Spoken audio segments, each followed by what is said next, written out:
Before Islam, I was evil. I started to worship America. The flag was my cross. I believed in it that much. How did you get from hating the Muslims to wanting to hurt them? I remember laying in the bed at the hospital and people from the VA coming up to me and talking to me and asking me what I plan to do after the military. I said, what do you mean after the military? I said, I'm going back to Iraq. So why you want to go back to Iraq, man? You did your time. You did it. I said, I'm going back because I'm not done killing Muslims yet. And now I got to face them every day in Walmart and wherever. And it ate me up. And finally I came up with the bright idea. I said, wait a minute, hold on, dude. You know how to make an IED. Tell me about the moment when you realized Islam was the truth.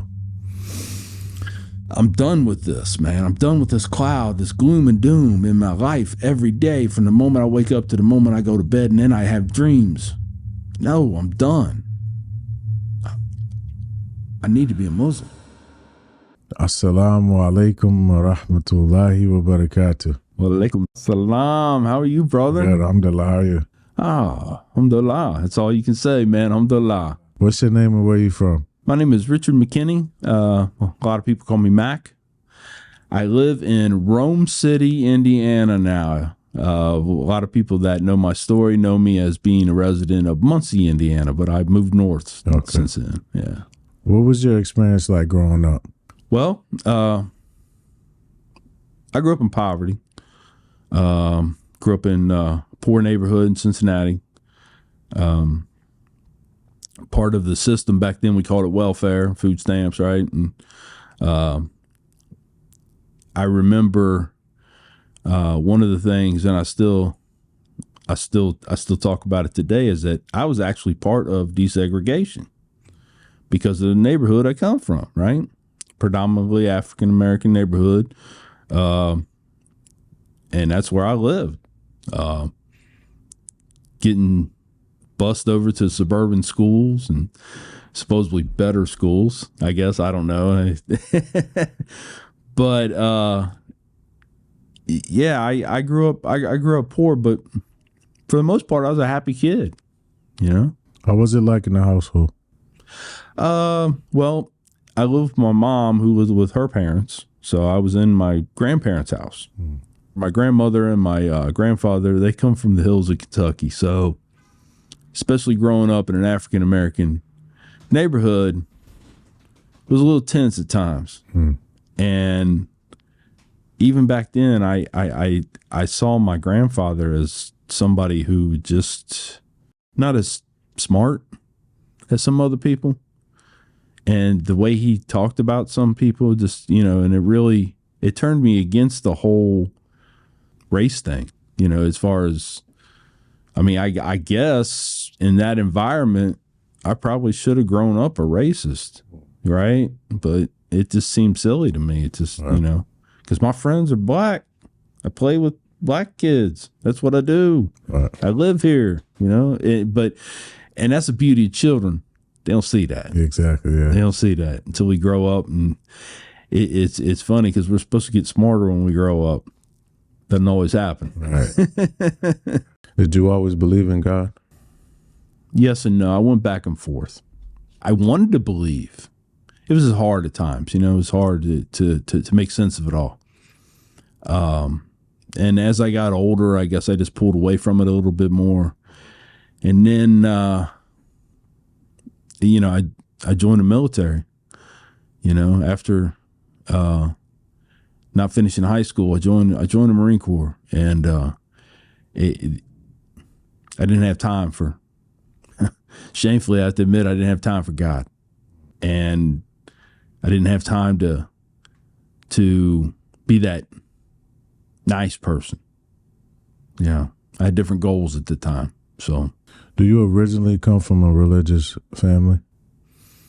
Not really. I mean, my mom and dad were divorced, and my mom, she was religious, very much into the Bible and stuff like that. But my dad, his pursuit was riches. So I don't know the whole story growing up. Maybe he did, maybe he didn't pay child support or whatever. But I mean, my dad was okay. He ended up getting his own business and everything like that. He was a butcher by trade, you know. Had a lot of respect for him because I know where he came from. He came from basically the same neighborhood I was living in at the time, right? And I know where he, you know, how he grew up. But I never really did respect that from him, that attitude of, you know, I just need to make money. I need to make more money. I need to make more money. I never did. You know, I always wanted money, right? I mean, you know, because especially being a, you know, young teenage boy in America, you know, I have money on the weekends. I can take a girl out, you know, I can work on my car or get a car, you know. I mean, because at this time I was actually living with him. I moved out of my mom's house when I was 12 and moved in with him. And he, you know, so all those things were available to me now, right? And I liked that, but I didn't like that as a sole driving force, you know. I mean, yeah, we need money, of course. You know, you have to have money. But I also believe that in the word enough, right? So my whole goal is not to get rich. You know, I often make the jokes that I don't want to make six figures. I want to stay under six figures because if I make over six figures, I'm going to pay them fools in Washington more money than I need to. That's what I tell people, right? Right. But, you know, I'm content, man. I'm content. I'm a retired veteran now. And I have a job. I have a full-time job.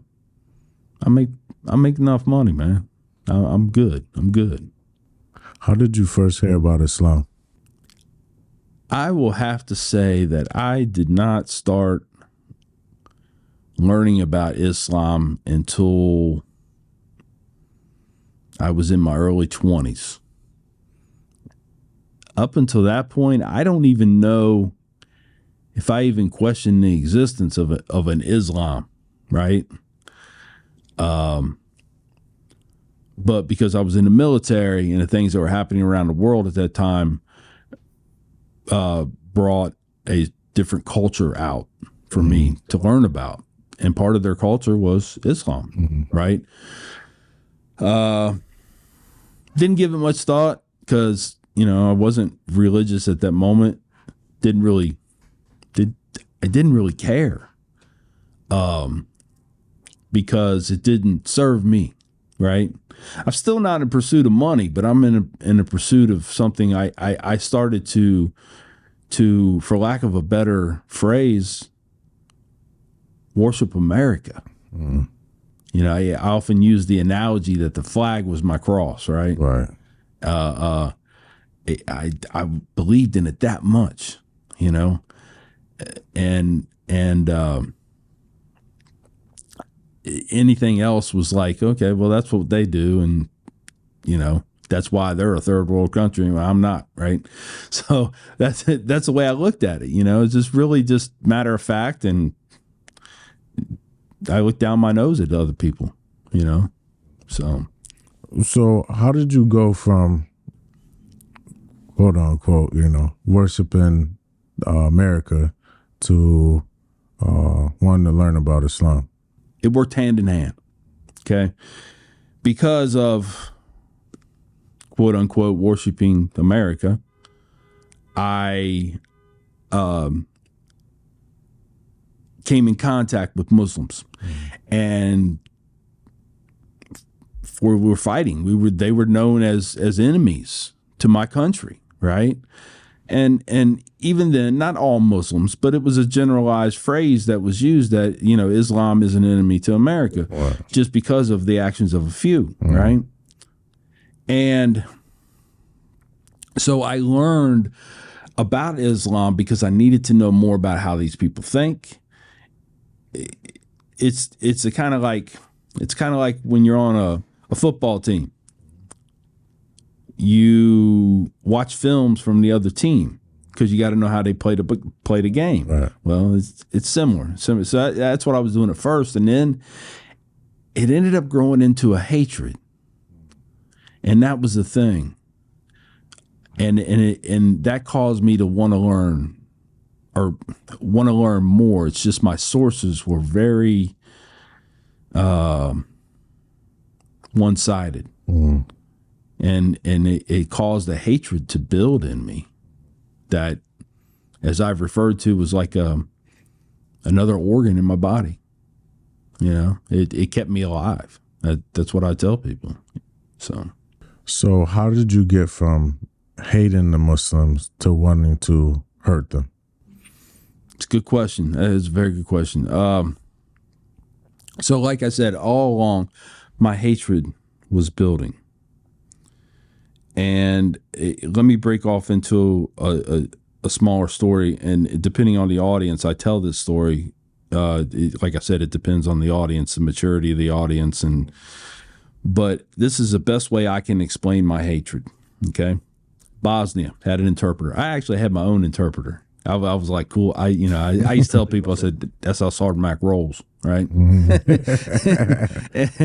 and we had built a relationship. It was a female, young 20-something female, and we had built a relationship, a very working relationship, I might add. But it was a good relationship, really, for lack of a better term, it was a friendship, right? But she was Bosnian. She was a Muslim, not by practice, but by birth. I really don't want to say anything more about the sister because, I don't want to make her sound bad, but choices, we have choices. Mm-hmm. And, but she, a sweet girl, and she took care of us, man, because what a lot of people don't understand about Bosnia is that even though it's the country of Bosnia, they have like towns, neighborhoods that are Serbian, right? Which causes a lot of conflict.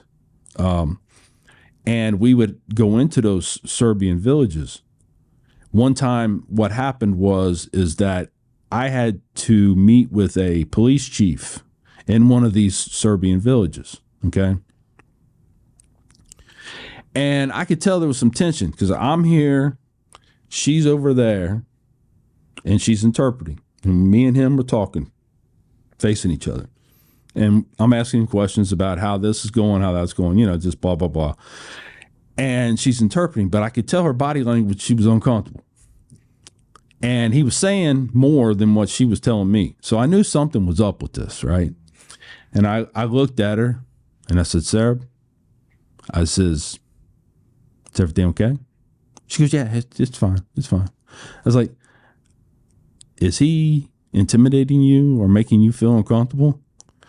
He said, well, she said, he's saying a few things that aren't very nice.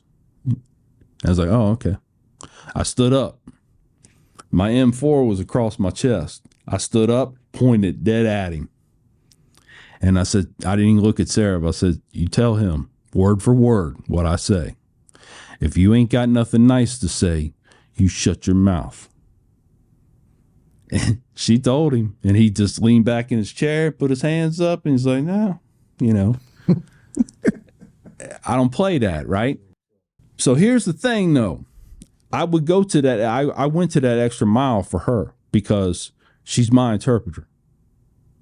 Just like all my guys, when they're with me, I put myself out there, not them.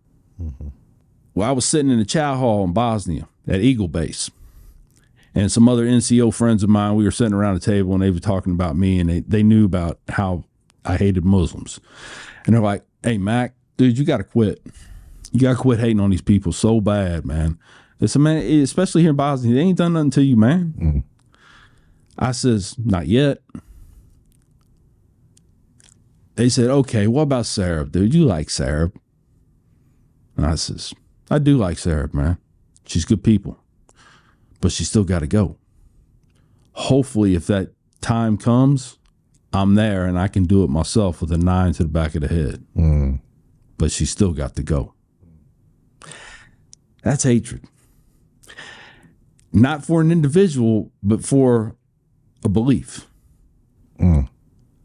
She done nothing bad to us ever. She put herself in harm's way a lot of times because of us, man. but I still wouldn't bat an eye at taking her out just for the simple fact that she was a Muslim. Yeah. Found them. So this hatred kept building. Finally, I ended up in Iraq, got caught up in an explosion, and it was enough for them to medically retire me. I was already over 20 years anyway, so they were like, nah, man, it's time to go, bro. You're all used up now. Right? Thank you for your service. Yeah, thank you for your service. Have a nice day. Hey. So I was mad because I didn't want out. I remember laying in the bed at the hospital and people from the VA coming up to me and talking to me and asking me, about how, what I plan to do after the military. I said, what do you mean after the military? I said, I'm going back to Iraq. So why you want to go back to Iraq, man? You did your time. You did it. You made it out. Some people didn't. I said, yeah, I know. I said, I'm going back because I'm not done killing Muslims yet. Well, if I wasn't getting out before I said that, I was definitely getting out after I said that. Because there comes some special doctors in after that, and they're like, so how you feeling? And so needless to say, I ended up going home. I had money. I was getting paid monthly from the VA from retirement because now I'm disabled vet, right? Yeah. And I devised a plan because now, unbeknownst to me, they were there all along, but I never even gave it a second thought. But here in Muncie, Indiana, there's Muslims everywhere. Everywhere. And no, it was rough to me because I had been, I don't like to say it this way because it wasn't the military. Military did not teach me to hate. A lot of people think that the military teaches their members to hate. I hate to tell you all, but military don't have time for that. Okay, they don't teach hate. It comes about through environment, but they don't. There's no classes on hate. Okay, they just don't have it. Right. But these people were my enemy. These people were shooting at me. Right. Less than a year ago. And now I got to face them every day in Walmart and wherever, man. You know what I mean? And it ate me up. And finally I came up with the bright idea. I said, wait a minute, hold on, dude. You know how to make an IED, an improvised explosive device, right? Bomb, right? Do it, do it. So I started piecing together a plan, man, and materials, right? And when I first scouted it out, the Muncie Islamic Center was actually in the middle of a neighborhood. It was in a house right off of Ball State University campus. And I was like, I can't do that, man. Too many Americans, right? Not that anybody, because my thinking is nobody in that building is an American, right? So I backed away, still kept going with my plan, still piecing together the bomb, putting it all together, right? Because I took my time. All together was probably a better part of 2.5, 3 years, right? And then they moved. They took over an office building, kind of out in the middle of nowhere. There's only a few things around. I said, man, this is a blessing right here. They tell me, and then I start joking around, tell me God don't want me to do this, right? Because I was so ignorant, I didn't know any better, man. And so I came up with the plan. I was waiting for Ramadan on a Friday at Juma prayer because I knew enough about the religion to know when most of them show up, right? And that's one of the times during Ramadan, especially, when they do it. I wasn't really interested in doing the Eid thing, although I think that probably would have been a little bit more poetic, but whatever. And I was just going to detonate. Had a place where I could sit back and see everything. And the real crazy part of that story is because I knew I was going to get caught. I knew I couldn't get away. You don't get away with stuff like this in modern times, man, because of the science and technology. Yeah. When it comes to crime fighting, man, you don't get away with this stuff. Right. But I was good with that, because what I found out is I wanted to die anyway, because my goal, what I thought was my end story was that I was going to die in combat, and they took that away from me. And a lot of people go, well, that's pretty dark. And I was like, no, not really, man. I think about it. You know, I was in the military for a quarter of a century, man. To die in combat, come back in a flag draped coffin, dude, there's no greater honor than that for a military guy. Now, I'm not saying everybody feels like that, or even if that's the right way to feel. Right. What I'm saying is that's the way I felt, right? And they took that away. They took that destiny away from me, man. That was it. And I was mad. So I didn't have any problem, you know, laying on a table, having a needle put in my arm. Whatever, dude. Whatever. You know? But then my daughter came home and told me, or asked me a question about this guy's mom came in to get him. She's second grade. Kids, right? Kids, God love them, man. Oh my gosh. She covered from head to toe. She's like, why? Why was she like that, Dad? And she waited to ask me because she knew I've been all over the world, right? And so I would probably know why she was dressed like that. Well, yeah, I did. And I wasn't happy about it. I saw myself as failing my family because I realized I was unable to protect them. She's at school, sitting across from, as I called him, a future terrorist. Mm. How can I protect her, man? You know, and, you know, for dads, man, that's a big deal. You know, your wife, your daughters, man, your job is to protect them. I couldn't. And I was mad. I said a bunch of stuff, and my daughter looked up at me like I was crazy. I mean, just literally cuckoo for Cocoa Puffs, right? And that's when I realized, because here in my own stupidity, I never realized that this included anybody but me. I never even thought about my family being a part of this. And I was like, oh, snap.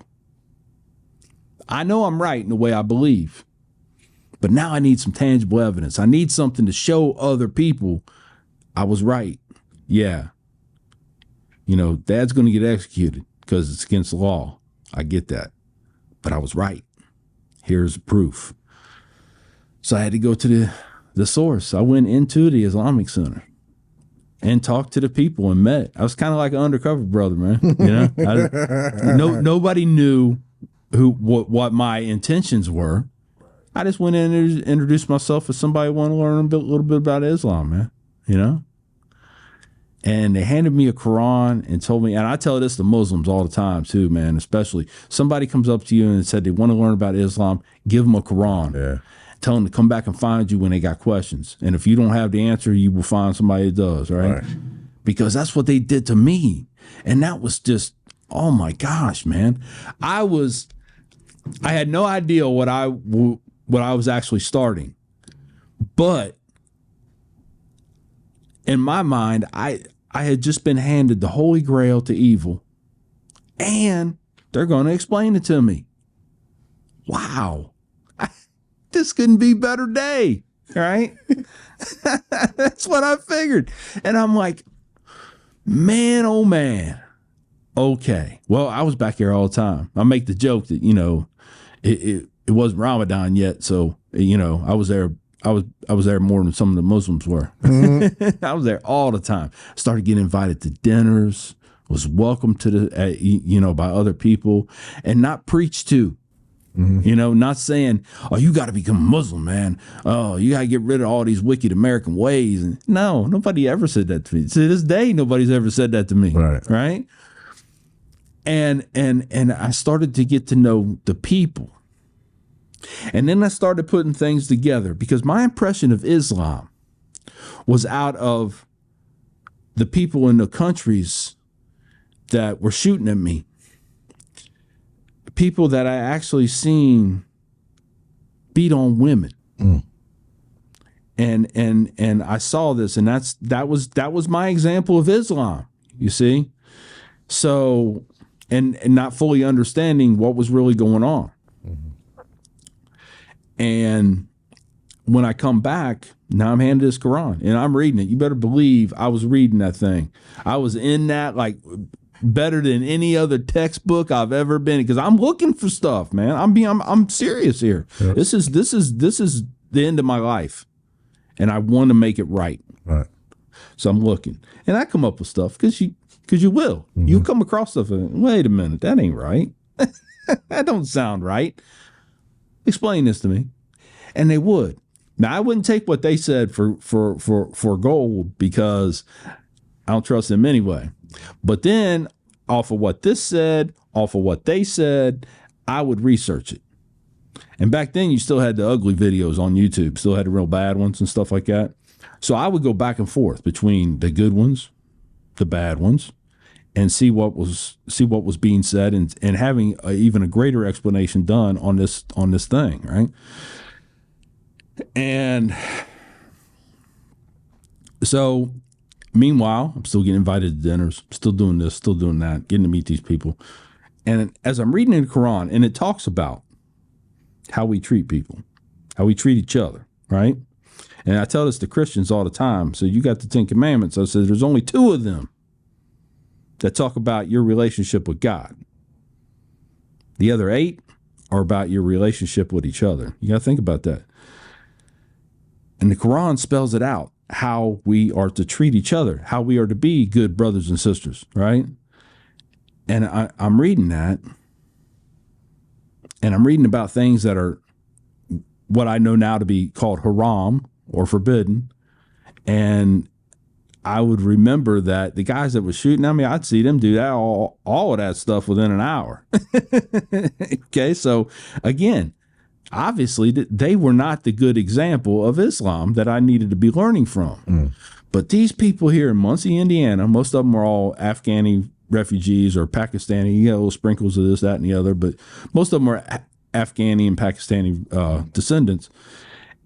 All of them were actually putting effort into doing the things that the Quran said to do. I'm like, so as I thought more and more, I'm like, wait a minute. So obviously, bad example, good example, because every religion has a text. I don't care what the religion is. It has a text that basically a book of do's and don'ts. Okay. And you're, as a person who follows that religion, your job is to follow the do's as much as humanly possible and stay away from the don'ts. Over here, they weren't doing that. Over here, every day. And they're good people. They're nice. They take care of others, not just Muslims, others. Okay.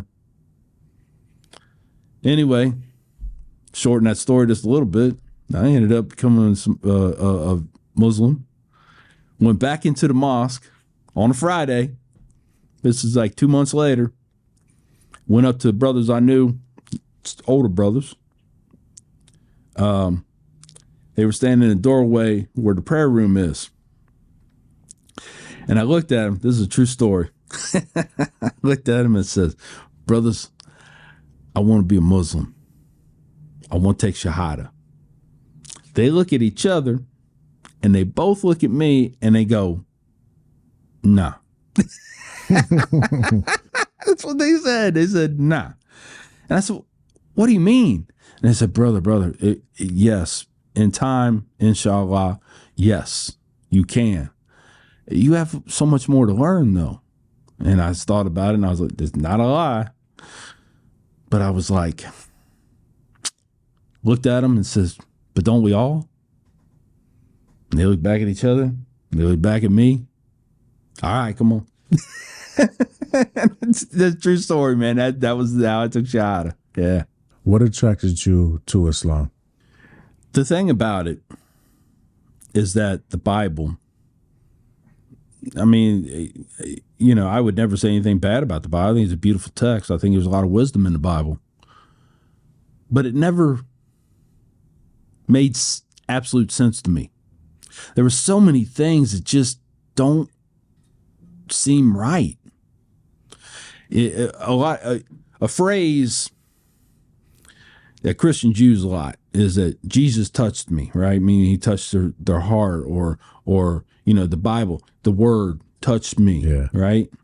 It never did.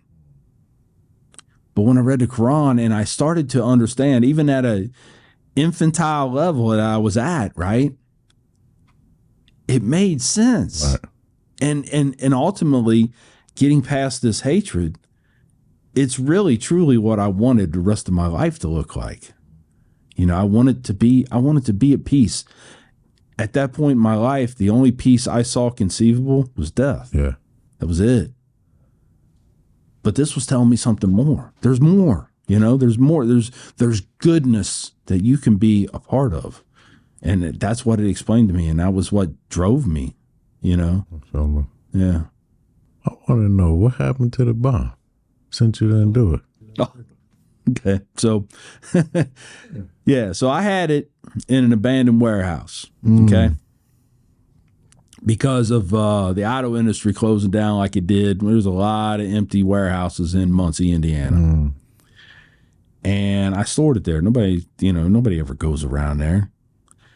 And so I dismantled it, destroyed it. Because as I tell people, contrary to popular belief, now that I'm a Muslim, I don't need a bomb. Right. Right? Allahu Akbar. I actually thought about it the other day. I was in the airport and there was this crowd and they were just sitting there. And I said, man, all I got to do is throw this knapsack in the middle of them and yell out Allah Akbar and they're all gone. And I can get through then. I said, but that would be wrong. And I would probably end up on the ground somewhere. So I didn't do it. But anyway, so yeah, I disposed of it. I took it apart, disposed of it. And that was it. Alhamdulillah. Nothing was said. Nothing was done. And nobody ever knew this story. The beauty of this was my own family never even knew. My wife was totally oblivious. At the time. She didn't know anything about my intentions until the FBI was at the house. And I'm handcuffed to the front lawn, or in the front lawn. So I went to college later in life. I was a freshman at 46. Okay. I had a different relationship with my professors than the 20-something students. Because in all actuality, I had more life experiences than probably all my professors put together. Because most of their life had all been spent in academia, right? So they would always invite me to their office to talk, man. Drink coffee, talk. And so I would, I'd take advantage of that. And for some reason, I do not know why. Of course, it was all I was playing all along, but I don't know what sparked it. But I told the story to one of my professors. She was blown away. She goes, "Are you being serious right now? This is really what you were going to do?" I said, "Yeah, absolutely." I said, "But things change, people change." And she goes, "My gosh." She goes, "That story could change people's lives." I was like, "Really?" Again, I'm nobody special, man. She goes, "What are you doing this afternoon?" I said, "Well, I'm going to finish this coffee. Then I'm going to go home and try to figure out how to get out of the assignment you just gave me." And she just laughed. She goes, "Yeah, you try to do that a lot, don't you?" I said, "Hey, if you ain't trying, you ain't trying, you ain't worth it, right?" She says, "No." She goes, "You got my next class. I want you to lecture and tell your story." I was like, "Really?" Well, I did. As best I could. I didn't really hadn't been used to giving talks like that, and most of my talks that I gave were instructional things, and they involved a lot of 4-letter words in the past. So, but there was somebody in the audience that was like, the way the story got told to me and the way I understood it's become kind of comical, really, is that somebody was in the audience that heard about this and they said, hold on a second. This guy's a Muslim and he knows how to make a bomb? Oh, no. I got to call somebody. So they did. And sure enough, and this is like 6-8 months after the fact, man. Right? And law enforcement came and, asked me questions. I was very open with them, very honest with them. And they handcuffed me, brought a bomb dog, went through the house, right? I looked at the agent and I says, people seriously keep these things in their houses? He goes, you'd be surprised. I'm like, okay, well, I'll take you where it was. And I did. We had a field trip. I'm still in cuffs. We had a field trip. And we walking around the warehouse, I said it was right over there. And they scoured the whole area. There was nothing explosive in that warehouse. I said, but it's gone. Where'd it go? I disposed of it. Well, what'd you do? I mean, then it was like serious interrogation, right? And so I told them how messed up their military base here in Indiana was, because that's where I turned in as a civilian the explosives that I'd gotten from them and just drove off. So that started an investigation down there, right? Camp Atterbury was the name of the camp. It became a national movement center during the Gulf War and Afghan War. But yeah, so anyway, and then the story just blew up after that. My wife pulled up with my daughter in the car when I was handcuffed to the front lawn, or handcuffed in the front lawn. And that was the first time she knew about it. She knew I didn't like Muslims. Right. She knew if I had the chance to say something or spit at a Muslim, I would. So she tried to, anytime we go out, she'd always try to stay away from anybody that looked like there was a Muslim. Right? Take me the other direction or something like that. But she never knew that it was that bad. So that was really it, man. And next thing you know, everybody starts hearing the story, and here I am today. Did you share the story with the people at the Islamic Center? So, again, I didn't say anything to them, even after the FBI showed up. Although I did have my chest out a little bit more when I went to the masjid for prayer, though, because I kind of felt more legitimized seeing that the FBI was investigating me now. I'm more a Muslim now. But I still didn't say anything. But rumors started. People were talking about this guy. He was going to blow up this masjid, right? So Bibi, man, what a wonderful woman she is.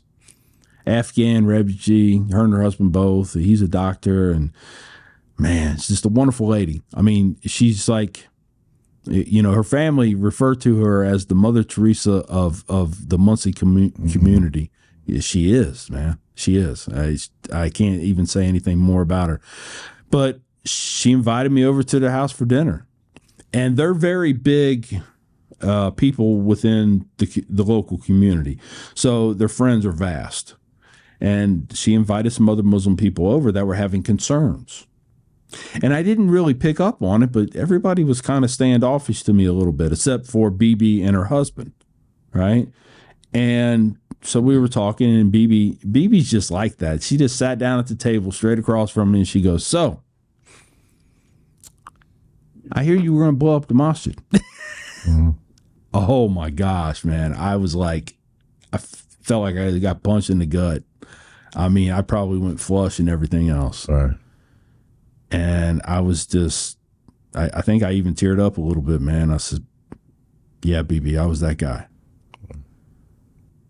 And we sat with the other 2 or 3 couples that were there, and we had a very long conversation, and it was hard to talk to them about it, because I wanted to say all the right things and all the things that made it right, that made it okay right now, because, you know, I'm not going to do that. I love you, you know. Some people I think I got through to with that message, and others I didn't. There's Muslims out there that still believe that I'm trying to get in deeper. I mean, I've been a keynote speaker at some conventions. I've been president of the very Islamic center that I was going to blow up. I don't know that I can get any deeper, man. Maybe if I was to like come into the running as the Grand Mufti of Saudi Arabia or something, maybe I don't know how much deeper I can get, man, because they think I'm still going to go, you know, and there's a lot of people out there still think I'm an FBI agent. I'm a plant. And dude, I don't like the government. Why would I work for them? Right. So, but it is, man. It's very depressing to think back about that moment, because how precious those people, you know, and all people, but especially the people there in Muncie, the ones that like showed me a different way, that I was going to bring so much pain and suffering to them, man.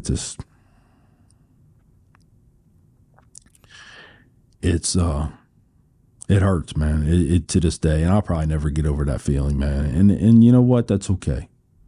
Because I don't want to forget. I don't want to forget that I was that person. And I know some people might be shocked to hear that, because a lot of people would be like, man, I don't even want to think that people are like that walking the streets. And I was like, there's more than you know. Right. And that's why I don't want to forget, because I want to be able to catch them, not to turn them in, but to turn them over. Change their heart, man. Change their heart.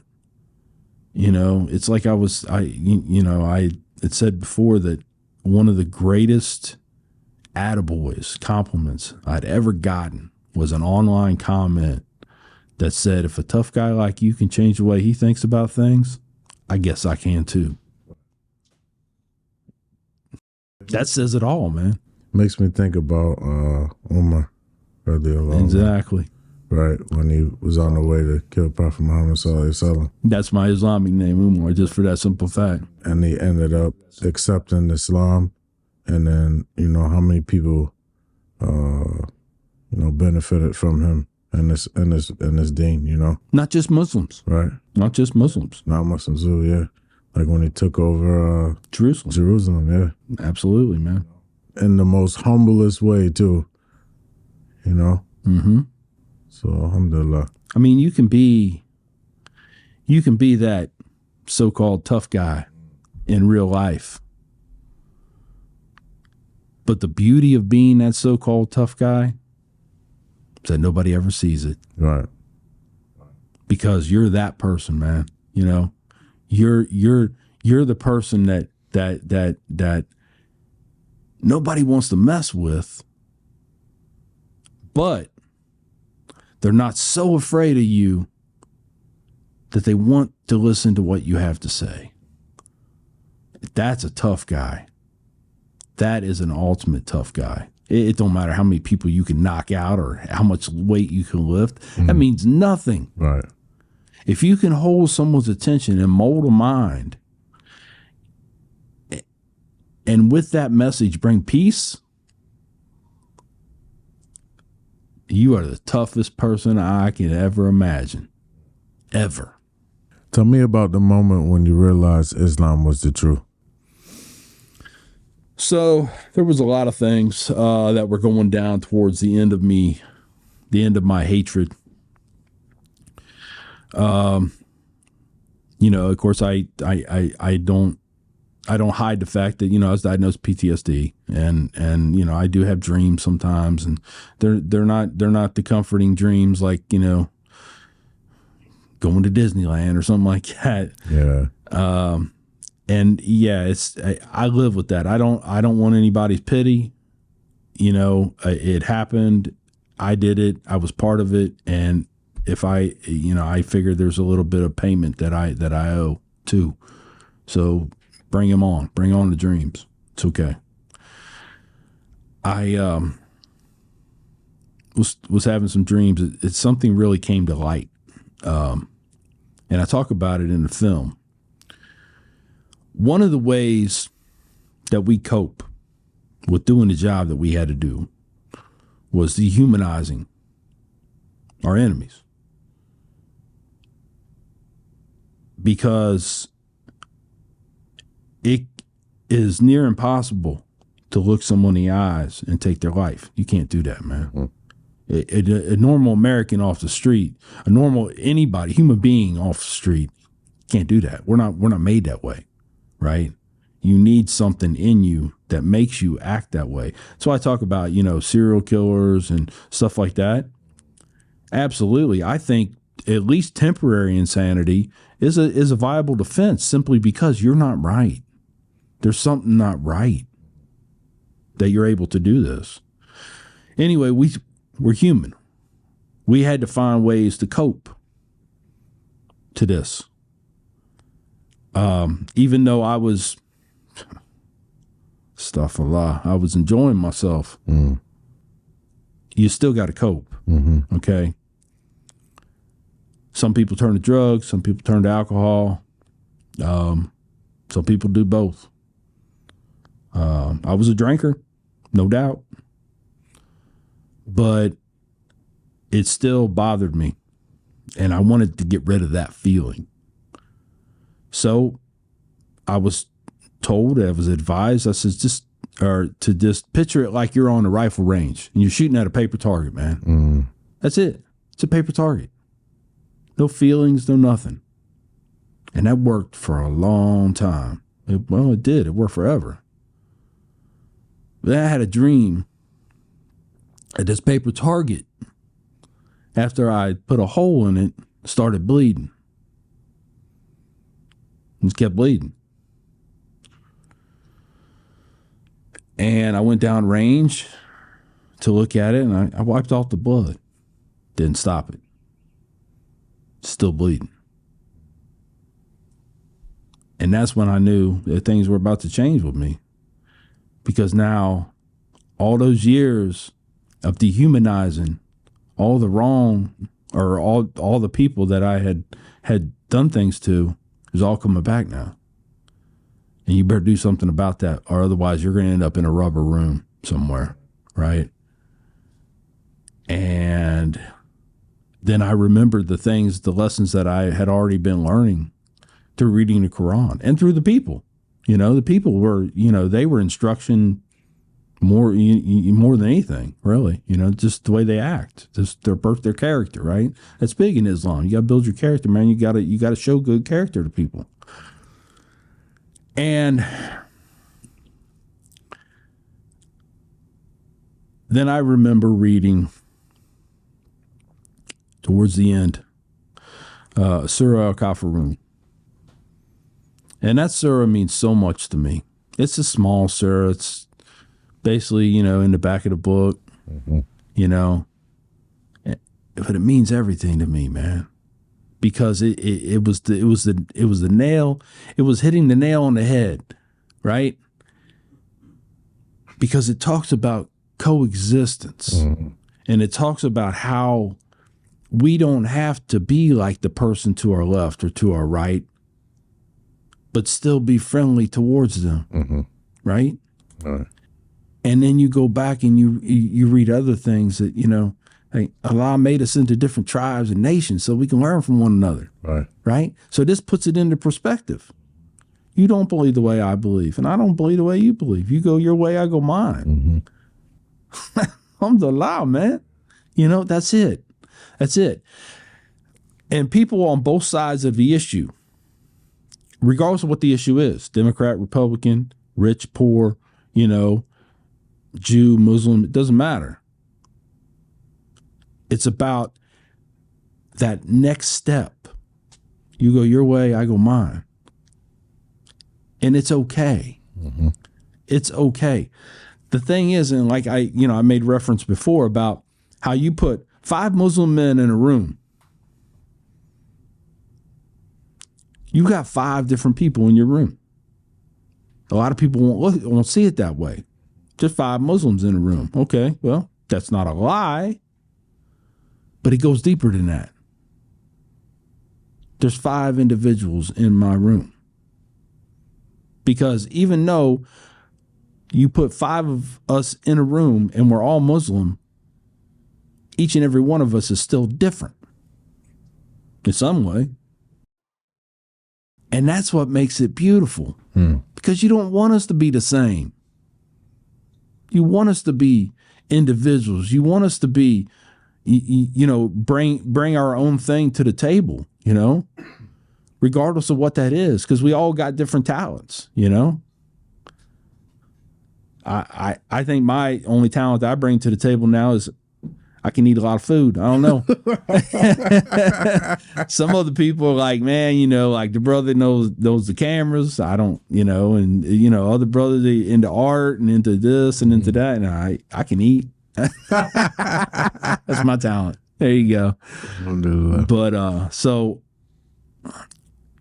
that was it, man. Mm-hmm. That was like, yes. I'm done with this, man. I'm done with this cloud, this gloom and doom in my life every day from the moment I wake up to the moment I go to bed, and then I have dreams. No, I'm done. I need to be a Muslim. And that was it. When did you take your Shahada, and how was that experience? It was in August of 2009. I took Shahada. It was, I didn't know what to expect. It was at a Jumu'ah service. After Jumu'ah, I took Shahada. And I stood there in front of the congregation. And it was like a weight was lifted off me, man. I broke out into a cold sweat, right?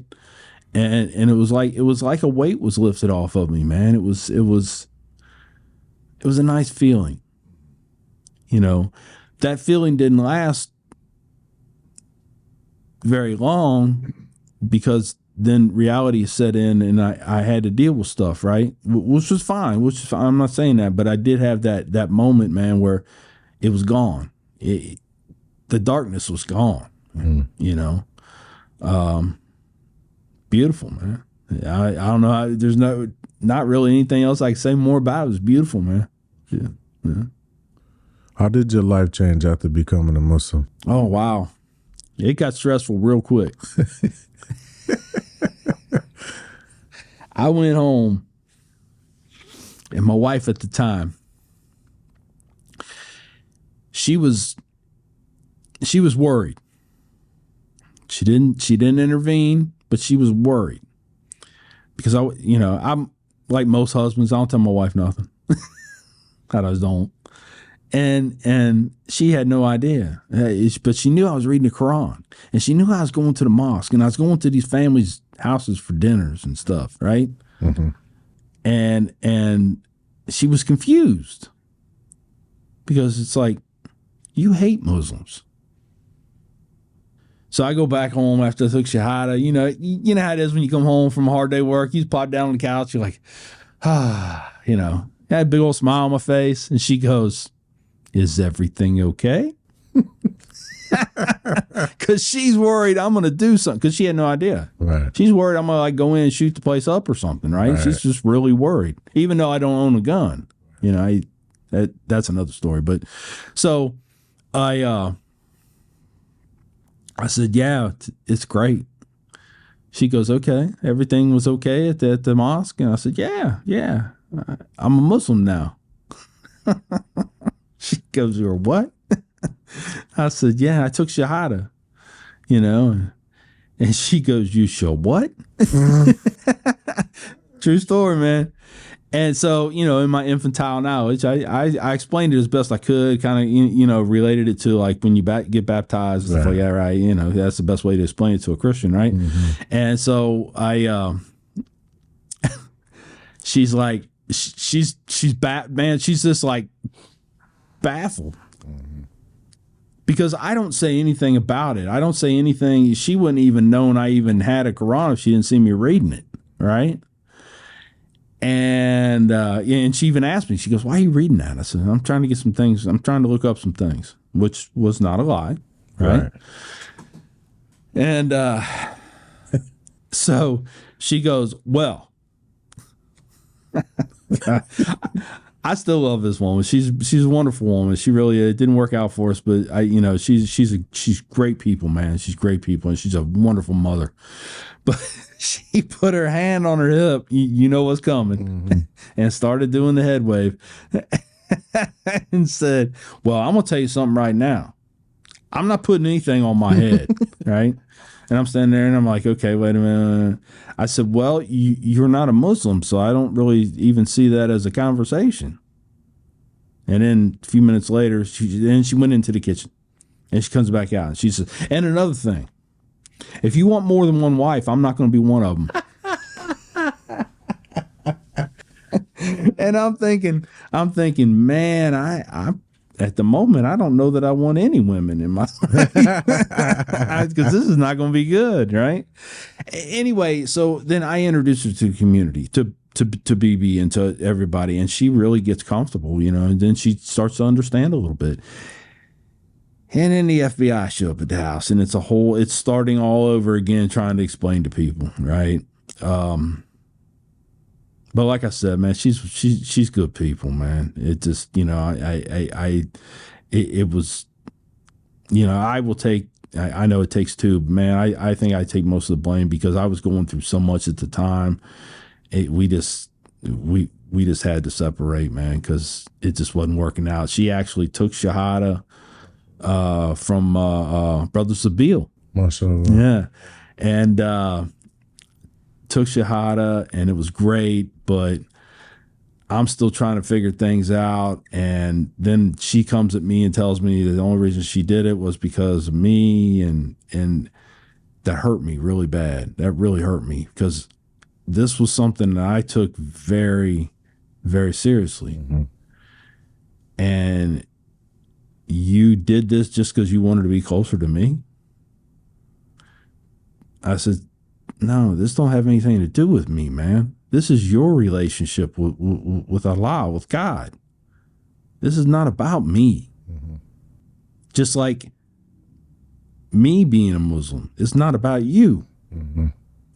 It just caused some conflict, man. It really hurt me. I didn't know how to take it, and we just ended up splitting up, man. But yeah, we still talk because we have a college-age daughter now. Mm-hmm. It was wonder. I actually went down to Muncie, got a hotel room because it's like 2 hours away from where I live now. And you just got a hotel room to stay down there for the weekend. And because she's a junior at Ball State now, and inshallah she's going on to law school here in a couple of years. And I mean, that's what she wants to do. Not me. I said, "Oh, so you're going to the dark side, huh?" Lawyers are not my friends. I'm just saying, may Allah bless them. I don't know, because I'm not going to. Astaghfirullah. But yeah. So I mean, and yeah, I still talk to my ex-wife all the time. We still, because right now our focus is definitely on my daughter. But it's funny because I was telling my daughter, I said, yeah, we started talking about the film a little bit because she's in the film, and we started talking about the film and how when she was little, she was like my shadow, man, and I didn't mind. I loved it, right? I mean, I couldn't go anywhere without her. She would get her feelings seriously hurt if I walked out the door and didn't take her with me, right? But I did all the time, man. I loved it. And now I'm just there for gas money. I actually told somebody at that while I was talking in Virginia, and he was a veteran, and I told him the whole thing about now she just comes to me now for gas money. So he shook my hand outside and he put money in my hand. I thought it was $5 bill, right? Because I saw the 5, and he said, "Here, daughter's gas money." I said, "No, man, I can't take it from you." He said, "No, just give it to your daughter." And so I put it in my pocket and said, "Well, thank you, man, thank you." And I got back to the hotel and I empty out my pockets and I'm like, "That's a 50." He gave me a 50 for her, and I said, "Well, do I gotta tell her?" Yeah. I said, yeah. So I went back and gave it to her and told her the story. So yeah, but alhamdulillah. What was the biggest challenge after becoming a Muslim? Technically, I was still in the military, and it was difficult, I guess, because I was scrutinized, which is when I got really thick skin. I got really thick skin after this because, I tell people now you can't hurt my feelings, man, because I was looked at differently by members of the military because now of my religion. And I mean, nobody really knew anything, but I went in to go get some dog tags made because dog tags have religion on them, right? They religious preference. Or like mine at the time said no preference, which means you just don't care, and I wanted, because you never know what's going to happen to you, man. I wanted my dog tags to read Muslim on it, right? So I went in to get them made. And I go to the guy. It was a specialist, man. He was making dog tags, and here I am. I'm an E7, and he's Sergeant First Class. He said, "Hey, how's it going, Sergeant Mac?" And I said, It's good, man." I said, "I need to get some new dog tags, man." He says, "Oh, okay." So he gets the machine set up, and he says, "Okay, so what's the religion?" And he kind of looked at me and smiled because he knew how I was, right? And he says, "Okay, so what's your religion?" Thinking I was going to come up with something crazy, right? Well, in his mind, it probably was because I said, "Islam. I want you to put Muslim on there." He's like, "Yeah, right." Because he knew. Yeah. He knew. Everybody that knew me knew I hated Muslims. And I said, "No, man, I'm serious. I'm serious." He's like, oh, okay. And so then it got talked about and got sent down, and like within the next 24 hours, I had my security clearance pulled, which wasn't a big deal because it's just the way they went about doing it. They were going to pull it anyway. I was retiring. I was in the process of retiring. It just takes a while. It's nothing you can just.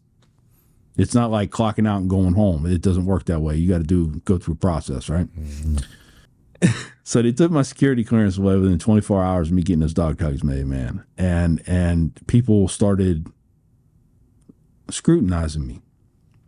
And I'm not going to get into who I was as a soldier. None of that's important now. But I was respected, man, because people knew if something needed to get done, man, get Sergeant Mac on, right? Especially missions overseas, because he's crazy like that. He likes that stuff, man. And I don't know. It's kind of like people were looking at me like they almost felt sorry for me. Mm. It hurt me, man. It did. It hurt me because it's like I didn't leave the military with any kind of fanfare. It's almost like people tried to look at me in shame. Mm-hmm. I had no reason to, man. So, but yeah, it did change. My family, my dad, my mom's passed, but my dad and my stepmom, I don't know how to take it. They actually told me one time that I can go. Now they live in Cincinnati, Ohio, Milford actually, but Cincinnati is the area. And so at the time, I only lived 3 hours away from them. I'm going to go down there next month. I mean, I still call him and talk to him and everything, wish him happy birthdays and all this stuff, right? But I hadn't seen him in like 5 years. We never had a really close relationship anyway. I was a teenage runaway. I was expelled from high school my senior year, and you know, I didn't go back until, you know, after I joined the military, after I joined the Marine Corps and became a Marine, because I had to show him something. You know, it's the way my dad is. You know, my dad was a Marine for 4 years, got out. And it was kind of a respect thing. You know, I had to show them something, right? Mm-hmm. But they told me, they said, you're welcome here anytime you want to come. But you got to leave that Islam stuff back in Indiana. I don't know what that means. Right. I just don't. But what it tells me is that, no, I'm not welcome. Who they think I am is welcome. But I'm not welcome. Because I can't be, and I mean, so I have respect for others. I don't go there and preach. I don't go there and tell them they need to take shahada, you know, and all this, that, and the other, man. You know, if they ask me a question, I'll answer it. And if they're dogging out my religion, yeah, I'm going to stand up for it. Right. Okay, but in a respectful manner, just because that's my parents, man. You don't disrespect your parents, no matter how much you disagree with them. You just don't do it. So it was better for me just not to go. And so, you know. Do you think other veterans have the similar epiphanies? From the, as I call it now, from hatred to understanding kind of thing. That's actually, that's what I call my whole movement, from hatred to understanding, right? Because it's not about becoming a Muslim. It's about understanding things about people that caused you to not like them, to hate them. That just isn't true. Veteran. So in the light of veterans, so you look at any kind of war we've been through, any kind of battles we fought, there's always been veterans that have come back and hated those people. The Japanese, the Germans, anybody during the 50s and 60s, it doesn't matter where you were from, but if you had slanted eyes, you were not welcome. Period. I mean, you could have been from a nation that had nothing to do with what was going on in Vietnam or Korea and still been hated, right? I think there has been a lot of work that has been done with veterans to help them overcome a hatred for a whole race of people. But when it comes down to it, it's really just the individual. Because like them, like myself, we hated because of the actions of a few, really. It really what it comes down to. I mean, you know, we can talk all day about the numbers, but it's really the actions of a few compared to the grand scale that caused us to hate everybody, hate them all.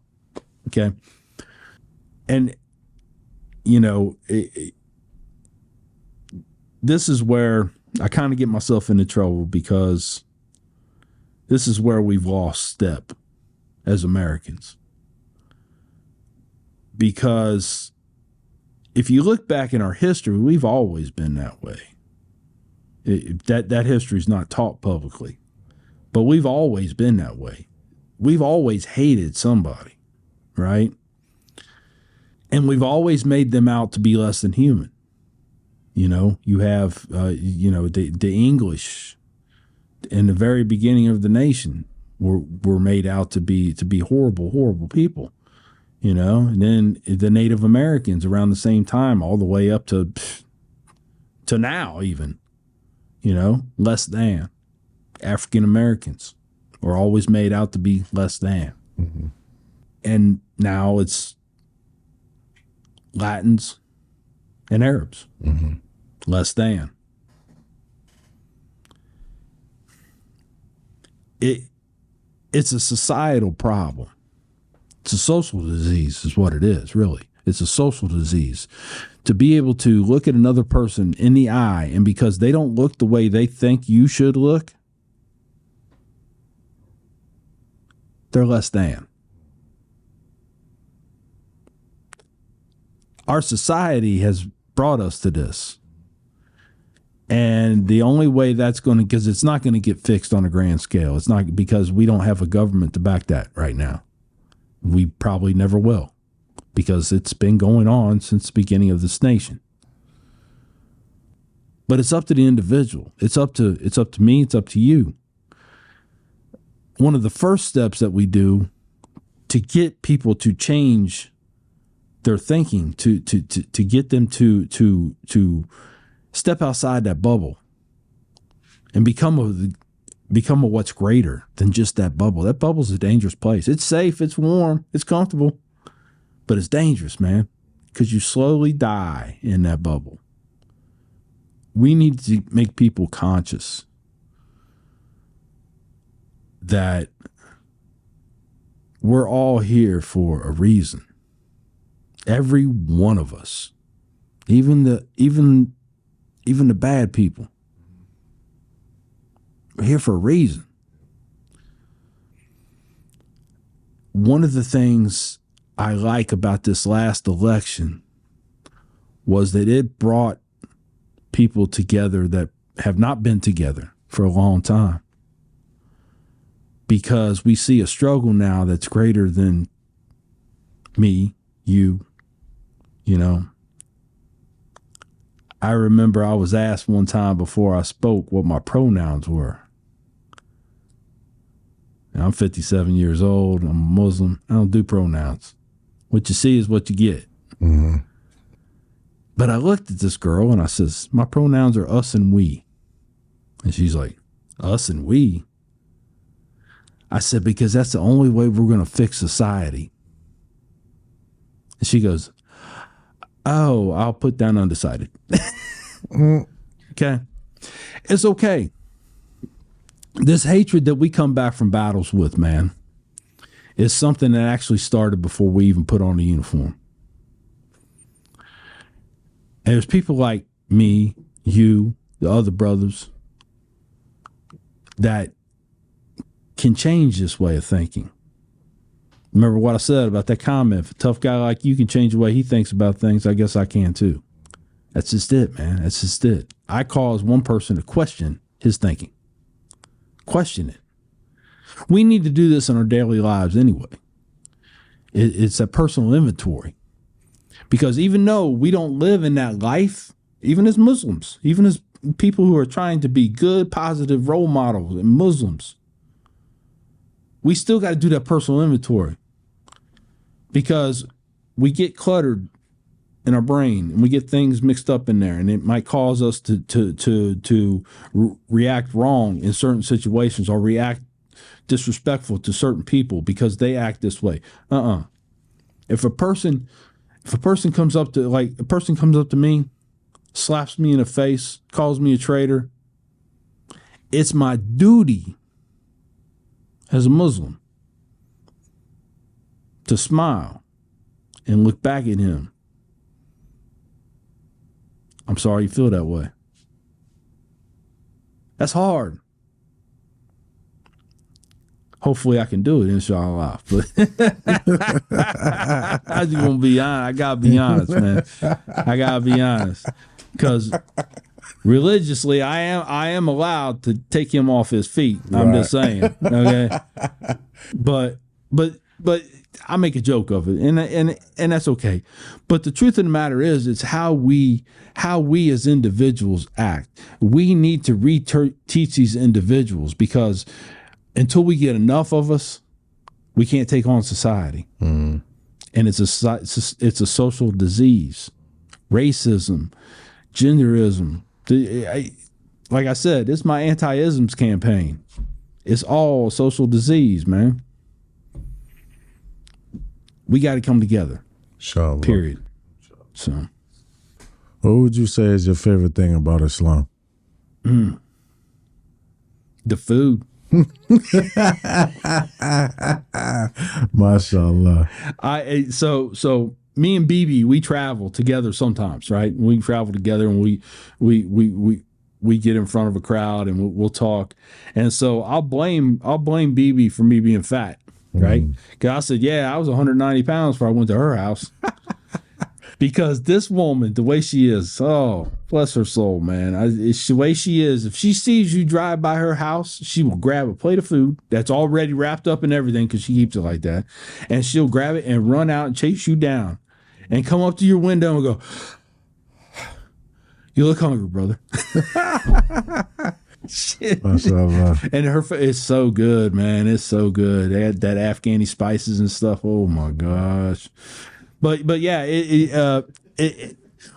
and I say the food, and yeah, that can be that can sound like a joke, but in all actuality, so what it is, it's the welcoming. Okay, yeah. Bring someone else into your home, and to cook for them, and to feed them a food that is near and dear to you. That is, I mean, that's like the biggest hug, the biggest love. I mean, that I really don't know how to put it into words, but that's what it is. And it's about that coming together. You know, the food brings it there.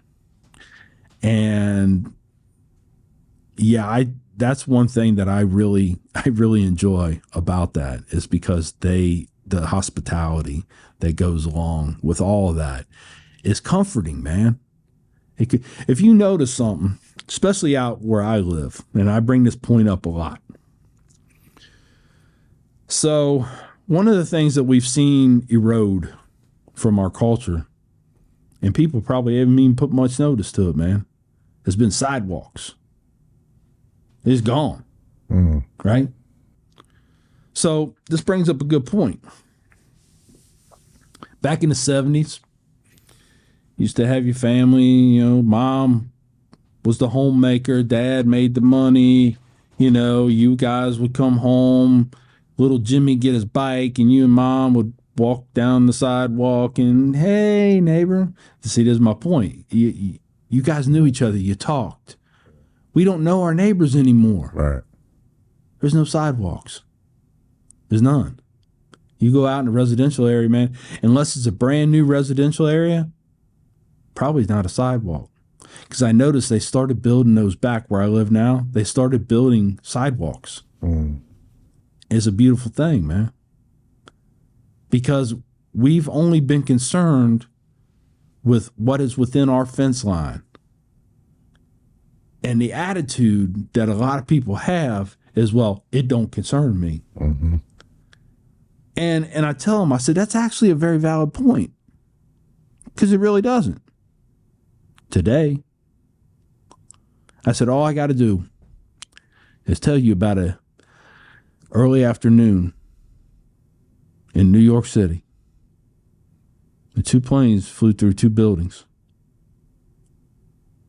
Because it didn't concern you until that day. And now it concerns you. You see?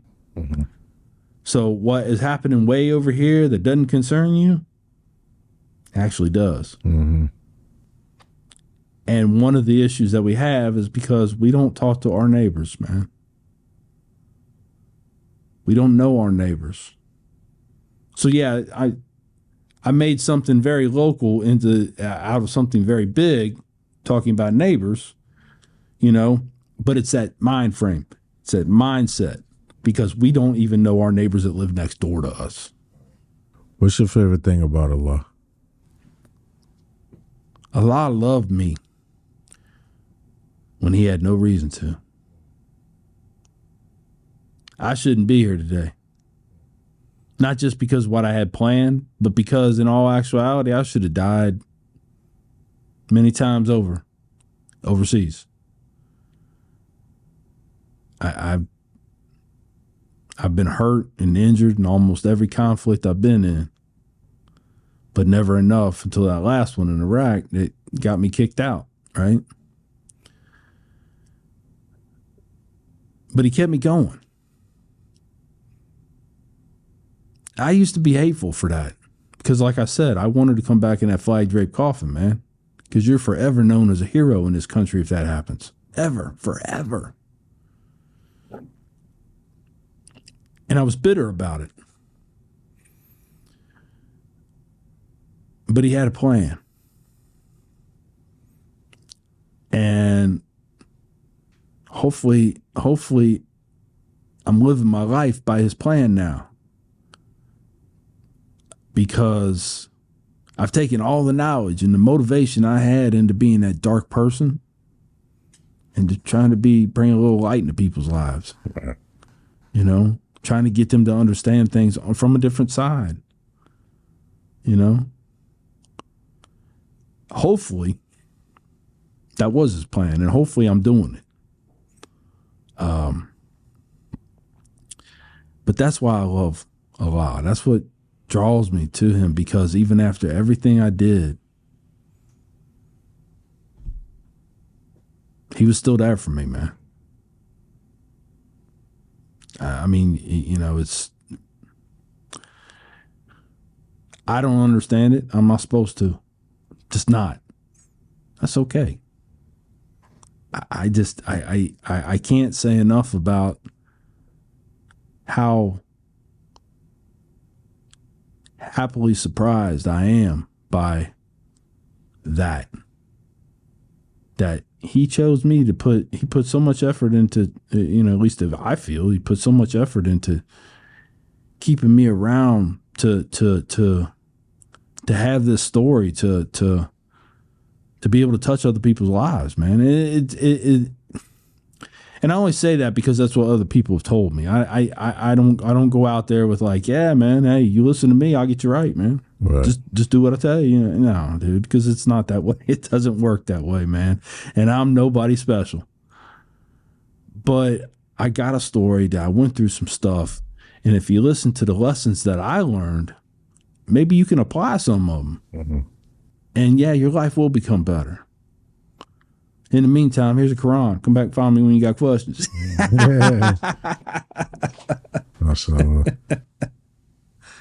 What is one of your favorite hadith or verses in the Quran?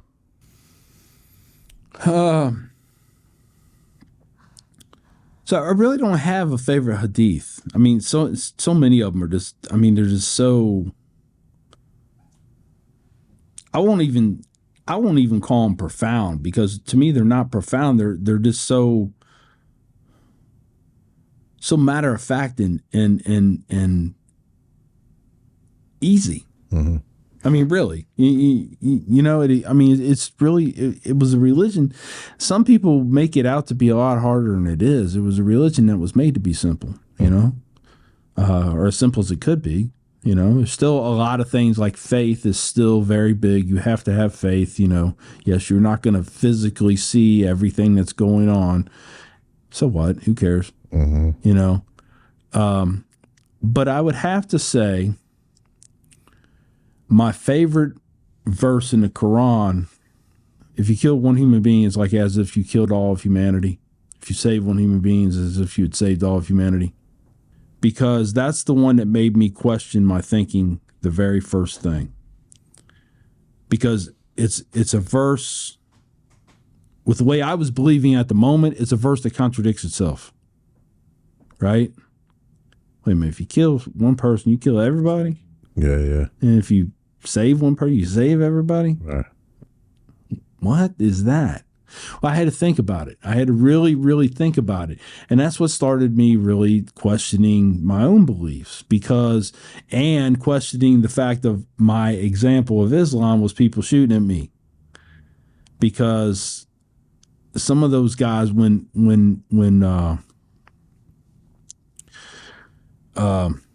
ISIS came about and we started facing those guys, They have no rules, man. You know, they're as far from Islamic as I can imagine anybody being now that I'm looking at, now that I know something, right?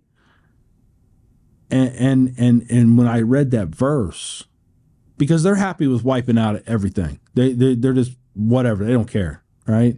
And I saw that in action. And that verse just brought it all to light. Just brought everything to light that, okay, I get it now.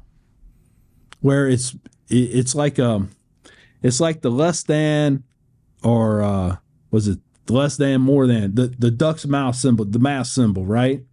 So yeah, you can go over here and you can have kill one person. You can go over here and save one person will be on its open side because it means more. Mm-hmm. It means more. And I'm like, yes, realistically, mathematically, that makes no sense. Mm-hmm. But I understand it.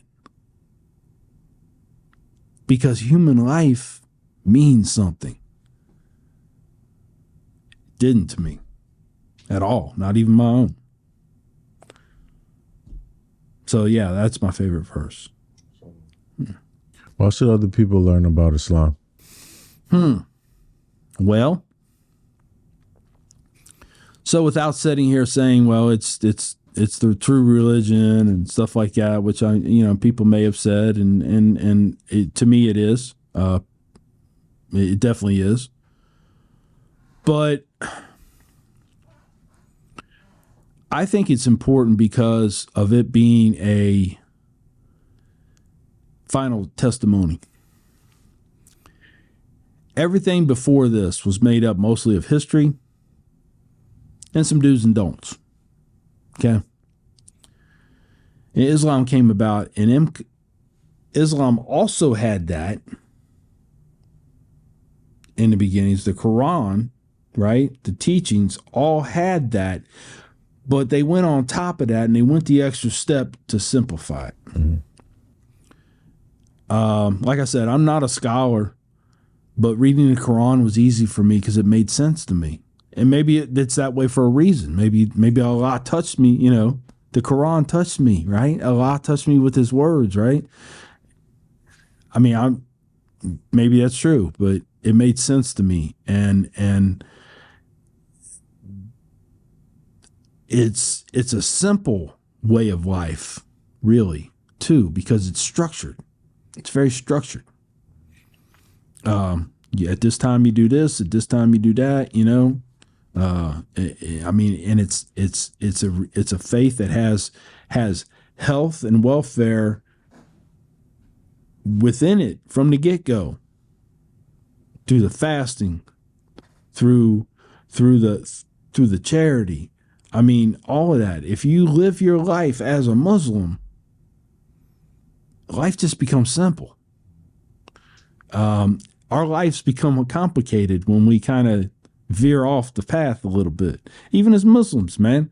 If you can think back when I was having some rough times, well, what was I doing when I was having rough times? What was my life like when I was having these rough times? I've always been a Muslim, I always believe in Allah, right? But, okay, yeah, maybe I needed to tighten it up, and that's what happened. I wasn't tightening it up. I wasn't tight at the time, and I got kind of off course.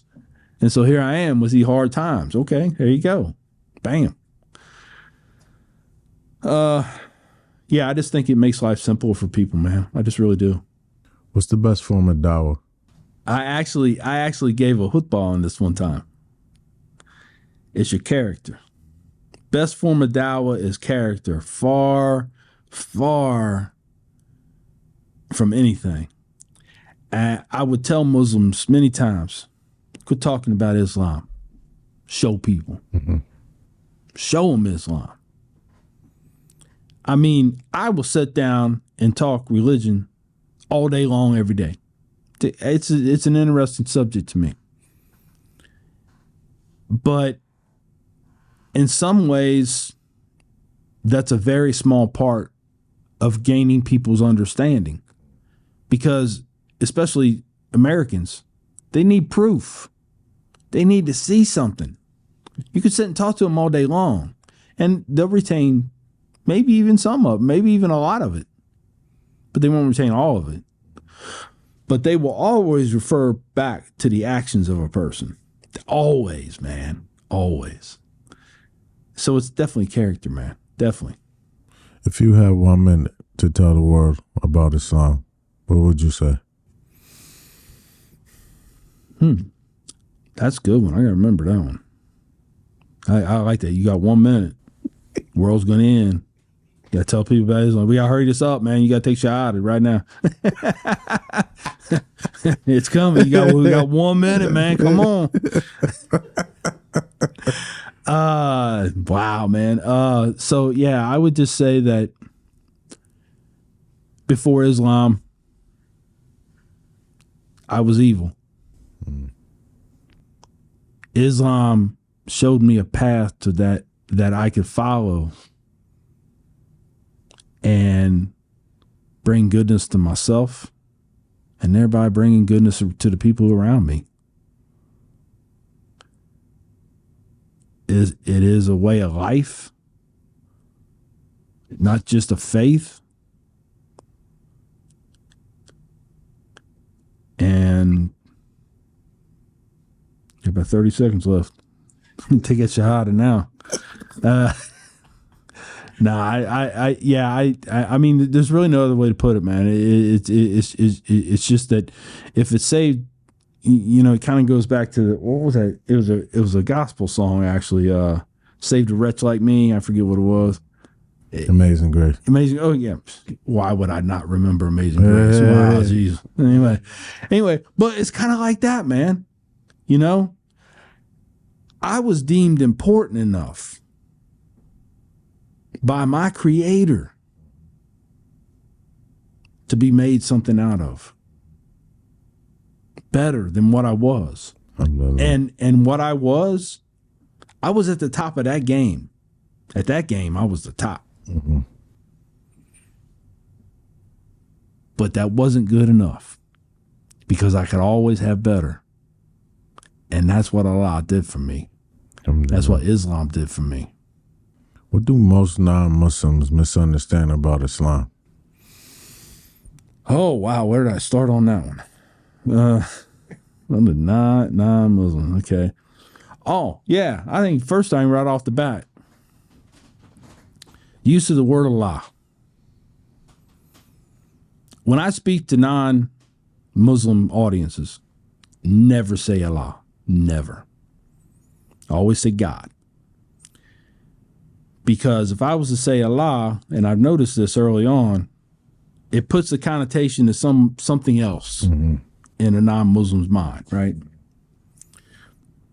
So instead of going through thousands of years of linguistics to try to explain to people that don't speak Arabic what Allah means, is the same thing they say every day. It's a lot easier this way, right? And then somebody comes up and asks me, then I'll explain it to them. But because I have had to have it. You never said Allah once. I says, actually I did. They said, when? I said, throughout my whole speech. I said, God. They said, you could tell the wheels were turning, but they didn't really know what was going on, right? And I told them, I said, because I says, non-Muslims have a feeling that Allah is something else other than what they know God to be, when in fact Allah is nothing but a language. It's Arabic, right? What do we call a pencil? A pencil. Okay. What do they call that in French? A crayon. So I'm French, I'm talking about this crayon, and you're thinking I'm going to color something, when in fact I just want a pencil. It's language, man. It means the same thing. We have to understand that. And I think that would be the first thing, because that has been something that has people, a lot of Christians have actually had this debate with me before, that no, Allah and God are not the same thing. Allah and God are not the same thing. I said, they are. I said, and the fact of the matter is that it has nothing to do with religion. It's a language. It has nothing to do with religion. If you get a hold of a Bible in Arabic, it'll say Allah and not God. Because it's Arabic. We, as Muslims, prefer to say Allah because the word God has been misused in so many ways that we really don't use it. I said, I do, because I speak to a lot of non-Arabic speaking people. But anyway, that would be the first thing I would try to get them to overcome. Yeah.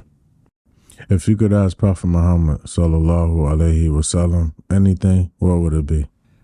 You know, there's so many questions, not any one question, man, that you would, you know, it really, I don't think there's any one question anybody would want to ask him.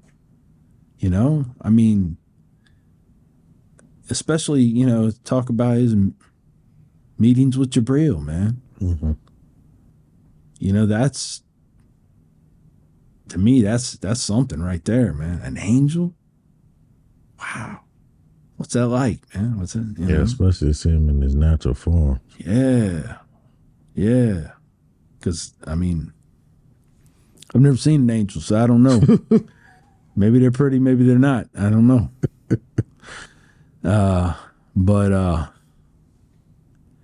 Yeah, I don't know. I would have to give some really thought to really, really hammer down a question or an answer for that, because that's too open, man. Yeah. Okay, think of this scenario. It's the day of judgment. What would you hope your meeting with Allah would be like? Oh. Wow. I spent a lot of time thinking or trying to explain to people what meeting Allah is going to be like. I never really thought about it for myself, because I always told people, I said, one of the most important questions you're going to be asked on Judgment Day is, what'd you do? Right? Did you let all this stuff happen without trying to do anything? You know? Or did you do something? I think that's going to be a very important question. It's going to be asked, right? Were you a spectator or what? For me, you know, I don't know. I know Allah is having a little bit of a sense of humor. Just in my own personal feelings, man. I think I think Allah's kind of a funny guy at times, man. I know that's probably not right to say, man, and may forgive me if you take offense, but I'm just telling you, man, because there's some funny stuff that's happened in my life, man, and I can just see him up above, just rolling. Like, hey, look at this. Watch this. I can't help but say that, man. I know that is so wrong, but I can't help but say that, man. Check this out. I know, man. I know. But no, I hopefully he winks at me and say, I got you. I don't know, man. I can't imagine it, man. I just can't. You know, and it's something that I remember. This last time I got wounded, I woke up. I was in the hospital, laying in the bed, and Chaplain was next to me. And I woke up. I was like, "What happened?" I'm looking. I said, "Okay, well, we're in the hospital again. Something went on. I got my legs, got my arms." Okay, you know, that's a real thing. We actually do that, right? And he gets up and he says, Sarge, he says, you are one lucky guy. He says, you have somebody watching out for you. There's no doubt about that. And I looked at the chaplain. I said, sir, no disrespect to you or your station in life, but he don't want me. That's the way I felt. You know, and then I used to make the joke, he don't want me and the devil's got a restraining order. I'm stuck here. I'm like Highlander. There can be only one, right? This is the way I felt, man. And yeah, so hopefully, you know, yeah, just gives me a wink and say, I did want you, you know.